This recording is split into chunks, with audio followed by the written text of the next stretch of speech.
Mensaje mi psicoanalista. Sigue enferma y tampoco podrá atenderme hoy. Tengo un amigo cuya psicoanalista falleció en mitad del tratamiento.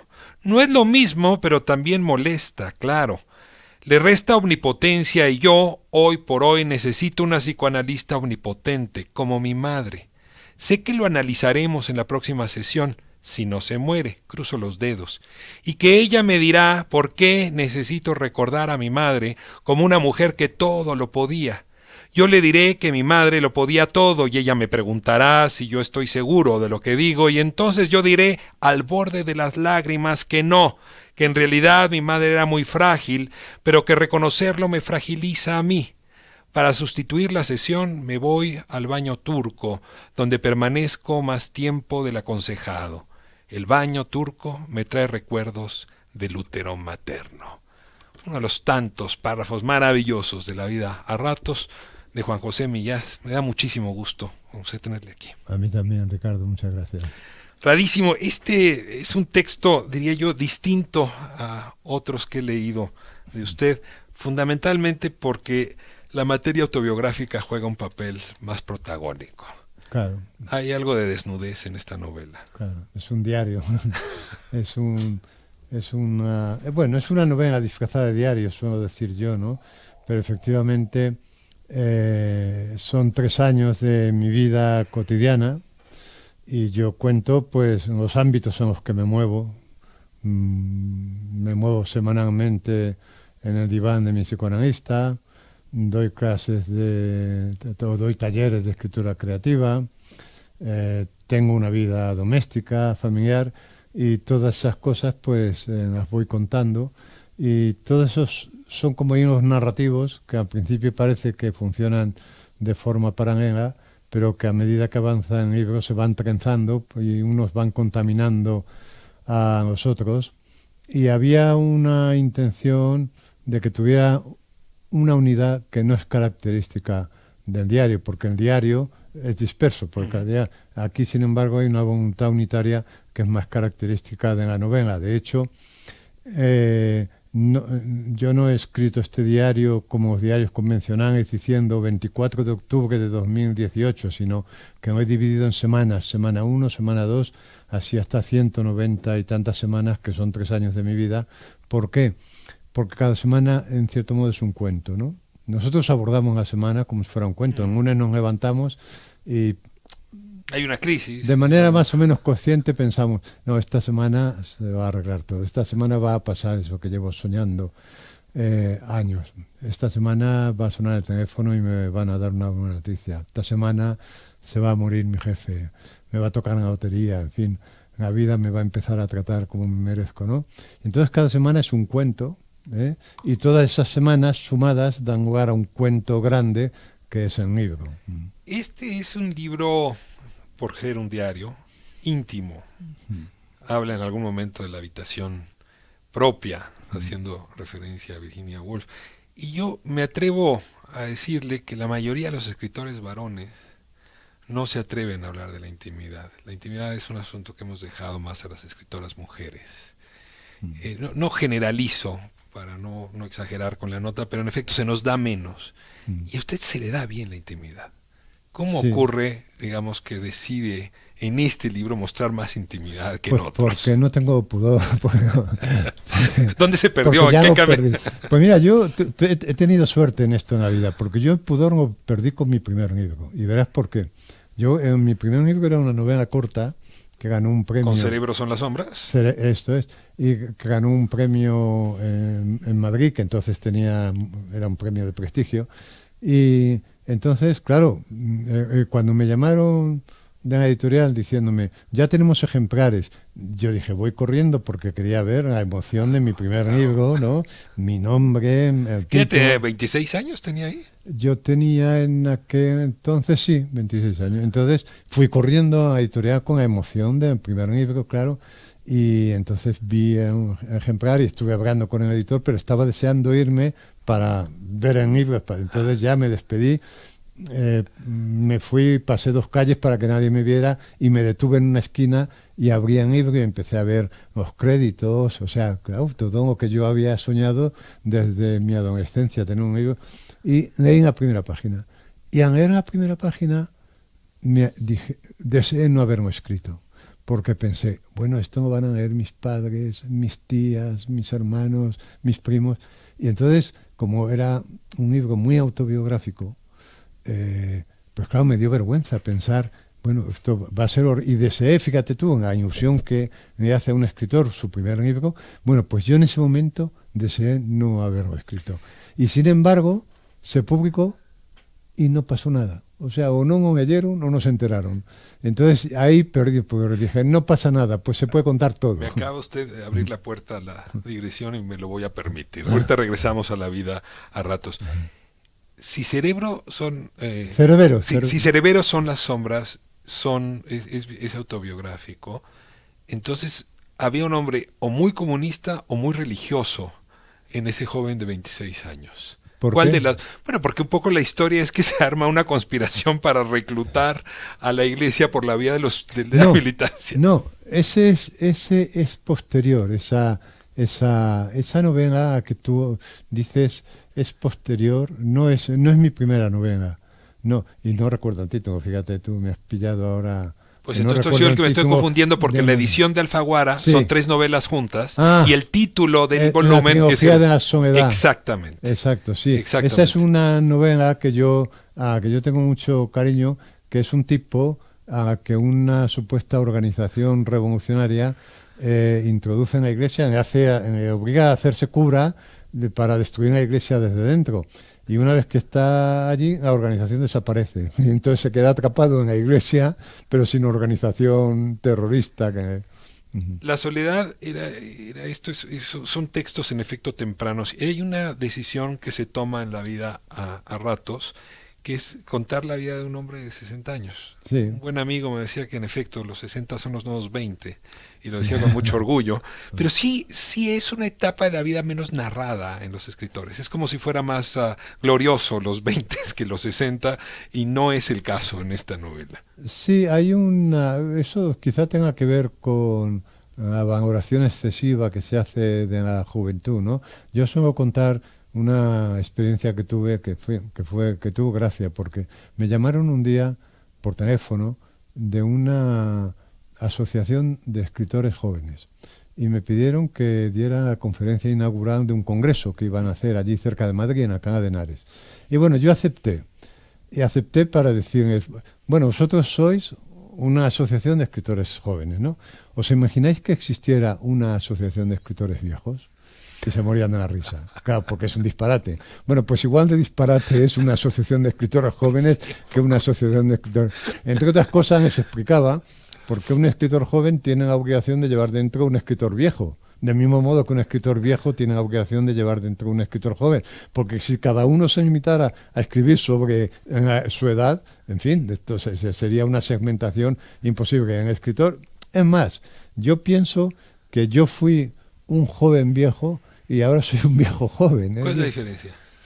Bueno, pues que yo de joven era una persona muy atormentada, muy dramática, muy agobiada por problemas existenciales, ¿no? ¿Qué le dio la paz, Juan José, si esa llega en algún momento? ¿Los libros, la escritura, la vida amorosa? Yo creo que en cierto modo los años también, porque ahí en algún momento del libro cito a un autor que ahora no me viene su nombre, que dice que hablando de la muerte, dice: la muerte en la adolescencia es un asunto melodramático, en la edad mediana es un asunto filosófico y en la vejez es un asunto burocrático. Es decir, que en la vejez la muerte es un asunto que hay que despachar burocráticamente. Dice, uno tiene que procurar irse del mejor modo posible, ¿no?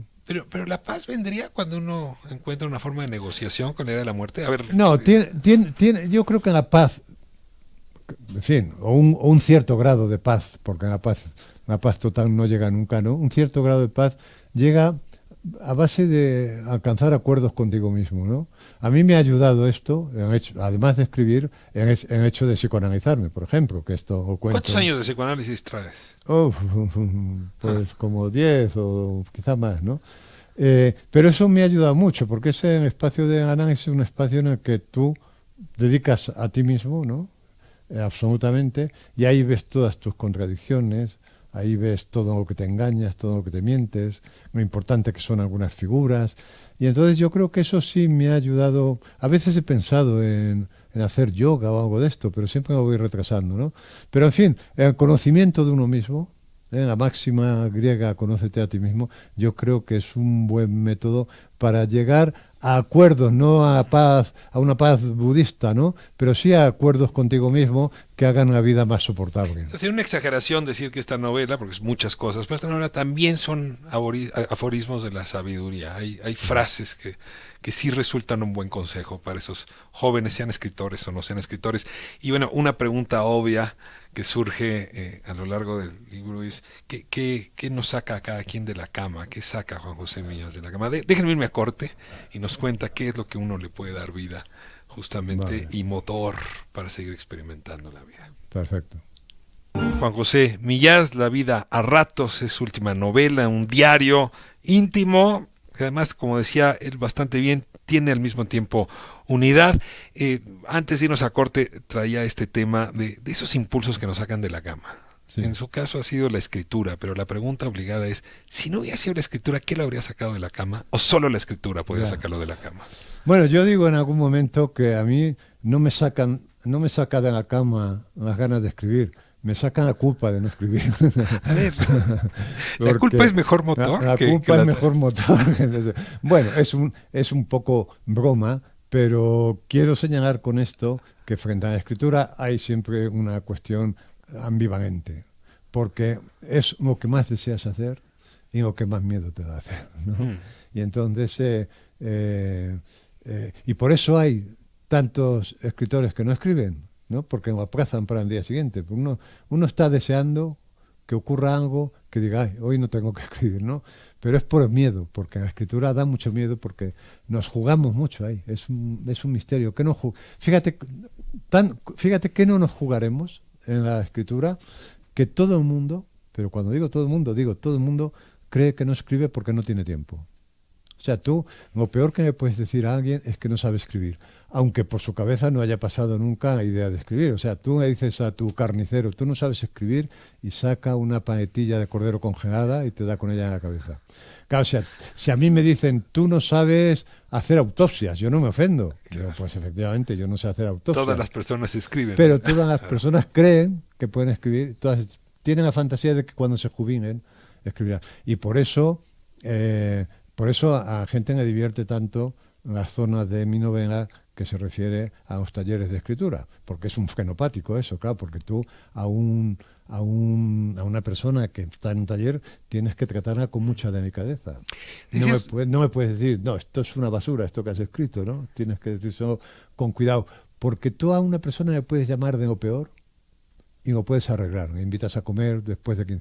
Pero si tú a alguien le dices que no sabe escribir, eso es una herida narcisista. La desnudas y la exhibes. Que no se cura nunca. Sí, es un momento que no hay un club de escritores viejos y al mismo tiempo sí hay un fenómeno de personas que en el momento que se dan el lujo, tienen la posibilidad de retirarse, necesitan escribir su vida. Y entonces yo sí veo muchas personas en edad adulta, no con pretensiones de vivir de la literatura, pero sí de plasmar su historia, de escribirla. Y es un fenómeno que crece. ¿Cómo te encuentras tú con esos? Yo no creo que, o sea, yo creo que lo cogen con ganas pero abandonan a los 3 días. Escribir es muy duro, tú lo sabes.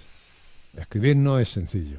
Escribir es un trabajo muy duro, porque ahí es que te juegas la identidad. En la escritura te juegas y por eso en la escritura, tú fíjate, en todas las demás artes la gente admite que se aprenden, es decir, se admite que alguien que quiere ser músico vaya al conservatorio, que alguien que quiere ser pintor vaya a Bellas Artes, pero cuando alguien que quiere escribir va a un taller de escritura le dicen, pero eso sirve para algo, porque se piensa que la escritura es un don divino, ¿no? Que baja, una musa que claro, te va a visitar. Una musa y tal, y no. No, sobre todo, la musa no viene sobre todo en el género novela. El género novela, yo digo a veces medio en broma, medio en serio, que es el género de los torpes, porque hay que ir a la obra todos los días y poner un ladrillo encima de otro.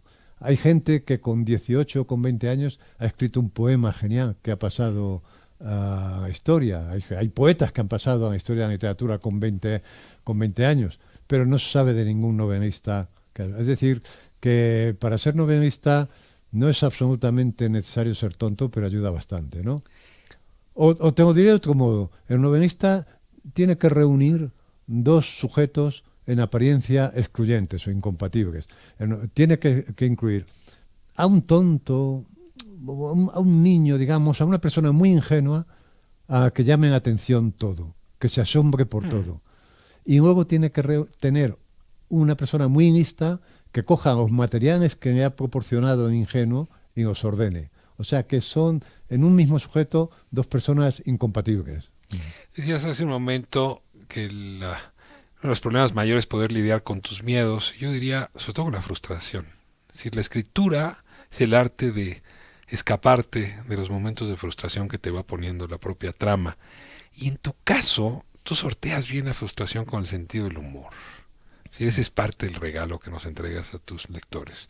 Te pregunto, ¿cuándo descubriste ese truco? Que para enfrentar la frustración había que reírse, sobre todo de ti mismo. Pues a mí cuando era joven y la gente me decía, ay, ¿cómo me he reído con este libro tuyo, con este artículo tuyo? A mí me sentaba muy mal. Porque decía, pero ¿cómo se ríen de algo tan serio? ¿No? Estos son mis dolores, son mis miserias, ¿cómo te atreves? Y ya, luego ya me fui acostumbrando y lo asumí. Y yo siempre digo, quiero decir, el humor en mi literatura es un efecto secundario, como de mismo modo que hay medicinas que te quitan el dolor de cabeza, pero te producen bronquitis, pues yo no busco el humor. Pero es una forma de flexionar el alma, ¿no? Te permite hacerlo. Sí, yo creo que eso es un efecto de dos recursos que yo utilizo con frecuencia, que son la ironía y el pensamiento paradójico, ¿no? El ser humano es tan paradójico, es tan contradictorio, que cuando sacas a la luz su patetismo, el ser humano es un ser patético, ¿no? Y entonces, pero cuando te acercas a ese patetismo irónicamente, paradójicamente, entonces eso produce como efecto secundario la risa o la sonrisa, ¿no? Tú no has sido un escritor, un narrador que se haya escondido en su torre de marfil. Estás también en la vida cotidiana, te permites la columna semanal, la del País es particularmente conocida, y esto te permite interactuar con lo que está ocurriendo. Yo quisiera esta última parte de la entrevista dedicarlo a tu ciudad, a esta justamente que aparece retratada en la vida a ratos. ¿Qué es hoy de Madrid? ¿Qué ha dejado de ser? ¿Qué podría ser? Madrid para mí se ha vuelto una ciudad muy hostil, porque es muy agresiva. Pero y en eso se parece a todas las grandes ciudades del mundo. ¿Tan agresiva, ¿no? como Barcelona? A mí me parece menos agresiva Barcelona. Barcelona es una ciudad con independencia de los problemas concretos que tenemos ahora. Y un turismo agobiante. Y un turismo agobiante, pero es una ciudad que parece que está hecha para personas mayores, ¿no? Pero es una ciudad que es muy paseable, es una ciudad amable, es una ciudad... Yo voy con mucha frecuencia a Barcelona porque, en fin, allí están mis editores, allí está mi agente y porque me gusta ir, o sea, busco cualquier excusa. Y yo siento que Barcelona no es tan agresiva como Madrid. Madrid es muy agresiva, el tráfico es más agresivo que el de Barcelona, por ejemplo, ¿no? A mí Madrid, que me ha gustado mucho de joven, me empieza a parecer un sitio en el que vivir es complicado, ¿no? Y déjeme hacer la pregunta, políticamente, ¿cómo se está viviendo Madrid? De ser una ciudad que era como emblema de la liberación, ¿no? Emblema del reencuentro, la posibilidad de construir comunidad, a la capital de un país que está desgarrado en más de un sentido.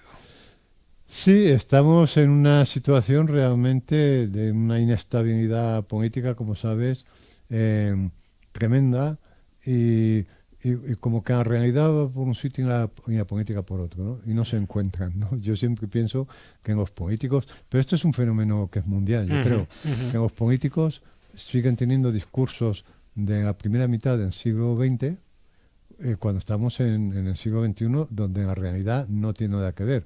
El otro día leía una noticia que decía que el 80% de los trabajos de 2030, que está a la vuelta de la esquina, todavía no existen.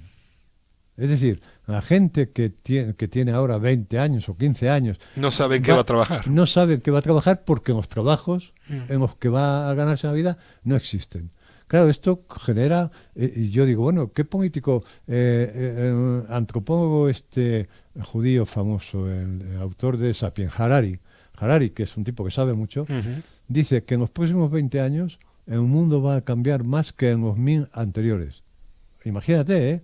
O sea, una persona que se hubiera dormido en la Edad Media y hubiera despertado en el siglo XIX no habría notado grandes cambios. Pero si mi padre se resucitara, que murió hace 30 años, no reconocería el mundo. Y entonces, la pregunta es, bueno, ¿y los políticos están en esto? Pero a ver, ¿no? Los políticos traen un retraso, ¿no? Son los últimos que se enteran. Sí. Pero te preguntaría, la vida intelectual española, los intelectuales, los escritores. Tampoco está porque me decías de Harari, pero en efecto yo veo a Harari casi como una excepción. Veo algunas voces así en algunos otros países, pero en nuestra lengua algo está sucediendo donde el intelectual tampoco está entendiendo mucho. Se entera, es más, se queja mucho del mundo que le gustaba, el mundo de ayer, un poco a las bytes. Tampoco se entera mucho de qué es esto de la inteligencia artificial, ni quiere saberlo. O sea, no saben que estamos ante un cambio de paradigma como no ha habido otro igual a lo largo de la historia. Es decir, tú dices, vamos a buscar a lo largo de la historia un cambio de paradigma que se parezca a este en el que estamos inmersos. Se dice que la invención de la imprenta podría haber sido. Nada, no. Es una tontería. La imprenta no cambió el mundo como está cambiando esto. La revolución industrial tampoco, porque la revolución industrial tú tenías una máquina que sabías a cuántos obreros sustituía, porque sabías los jerseys que fabricaba. El cambio era lineal, mientras que ahora es exponencial, ahora se dispara y no sabe dónde. Es decir, para encontrar algo parecido, un cambio de paradigma parecido al que estamos viviendo, te tienes que ir a la prehistoria, te tienes que ir del paso del paleolítico al neolítico. De plano, la invención de los metales. A la domesticación del fuego, que eso sí cambió. Y el mundo, es que decimos, no, el mundo va a cambiar. No, el mundo está cambiando todos los días. ¿A quién estás leyendo que te ayuda a entender a dónde vamos? Generación cualquiera, la tuya o la de estos jóvenes con los que platicas. Harari, es un autor que recomiendo mucho porque Harari te pone al día, sobre todo en su segundo libro, el primer libro. En el Homo Deus y en Sapiens te cuenta el paso del paleolítico al neolítico, ¿vale? Y en Homo Deus te dice cuál es el estado actual de la cuestión en lo que se refiere a inteligencia artificial, en cómo va a convivir ya mañana la inteligencia artificial con la biológica, cómo van a convivir, ya están conviviendo. He leído hace poco una filtración que se les ha escapado a los de Google, que están a punto de sacar, por lo visto, un ordenador fabricado con nanotecnología que va a ser un salto de gigante en el asunto de la inteligencia artificial.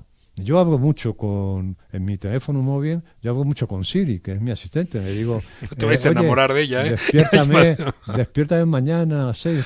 Que por cierto, el otro día le dije, llámame mañana, como todos los días se lo digo, llámame mañana. Y entonces me dijo, de acuerdo, te llamaré mañana con mayúscula. Y desde entonces me llama mañana. Bueno, esperemos que avance. Y hay otra cosa curiosa en mi relación con Siri, y es que somos como esos matrimonios que llevan 30 años juntos y no saben nada uno del otro, ¿no? Que nos ves en el sofá viendo la tele y dices, son dos desconocidos, y yo, pues esto me pasa a mí con Siri, porque yo me pregunto a Siri, ¿qué edad tengo? Y dice, no sé la edad que tienes. Y luego me pregunto, Siri, ¿qué edad tiene Juan José Millás? Y dice, Juan José Millás tiene 73 años. O sea, no sabe que está conmigo, ¿no? Se te antoja, con esto cierro, ¿se te antoja apostarle a la ciencia ficción? ¿Piensas en Julio Verne en este momento de tu vida? Tratar de descubrir el mundo. Como autor, dices. Sí, como autor, ya como escritor. No, te sentirías incómodo. Es un género que no me ha gustado nunca. No. Me gustan excepciones. Me gusta en cine Blade Runner, me gustó en su día Viaje a la Luna de Julio Verne. O sea, me gustan novelas o películas, pero como género la ciencia ficción nunca me ha llamado mucho la atención, ¿no? Es muy difícil hacer buena ciencia ficción, porque la buena ciencia ficción no habla del futuro, habla del presente. Claro. vas con libro, con compendio de cuentos. Esa es tu siguiente En publicación. octubre, sí, a finales de octubre salen los cuentos completos. Sí, Maravilla. que es un tocho así con el que puedes matar a alguien. No matas tú a nadie, no haces más que dar vida. José. José, no sabes cuánto te agradezco esta conversación. La segunda que la vida me ha regalado contigo y mira cómo lo aprecio. Sí, bueno, Muchas gracias. has sentado la cabeza, ¿eh? Mira. La última vez que nos vimos. Han pasado los eras un poco años, más ¿no? loco, ¿no? Los años. Sí, ahora necesitamos entrevistar sin whisky. Aquella vez lo hacíamos con Sí. whisky, todavía se podía. Juan José Millás, muchísimas gracias por estar aquí en Radio Centro y aquí te esperamos para la siguiente. Ha sido un placer, mucha suerte. Nos vamos a corte.